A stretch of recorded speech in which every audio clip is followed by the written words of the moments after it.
ఈరోజు వనపర్తి జరిగిన సమావేశంలో బాబాసాహెబ్ అంబేద్కర్ గారికి పూలమాల వేసి మాలలో జరిగిన అన్యాయం ఈరోజు సుప్రీంకోర్టు తీర్పు ఇచ్చిందంటే సూచనలు ఇవ్వమన్నది కానీ వర్గీకరణ చేయమని ఎక్కడ చెప్పలేదు సుప్రీంకోర్టు. అయినా ఎస్సీ వర్గీకరణ చేసినాక మా సహోదరులకు 9%, మాకు 5% ఇచ్చిండ్రు. 5% ఇచ్చిన దాంట్లో 5 జాబులన్నా రావాలి కదా, లేదు ఒక్కటే జాబ్ వచ్చింది.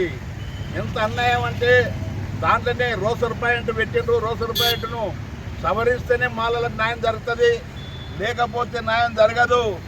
చాలా తీవ్రమైన అన్యాయం జరుగుతుంది. మాలలు ఓట్లేసి కాంగ్రెస్ పార్టీని గెలిపించిన ఘనత మాలలది.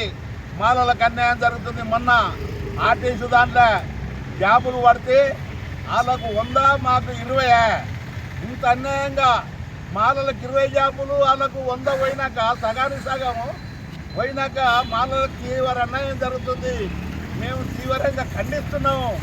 ఈరోజు మేము ఏంటంటే మాలలు మొత్తం అన్ని మండలాలు, గ్రామాలు, అన్ని జిల్లాలు తిరిగి మాలలను చైతన్యం చేసి మేము చెలో హైదరాబాదు మాలల రణబేరి నవంబర్ 2 తారీఖు నాడు లక్షలాది మంది కదిలి రావాలని పిలుపునిస్తున్నాం.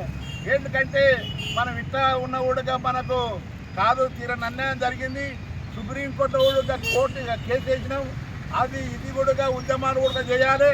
ఉద్యమాలు చేసి మన హక్కులు మనం పోరాటం చేసి తెచ్చుకున్న దగ్గర పోరాటం చేయాలని పిలుపునిస్తున్నాం. జై భీమ్, జై భీమ్, జై భీమ్, జై భీమ్.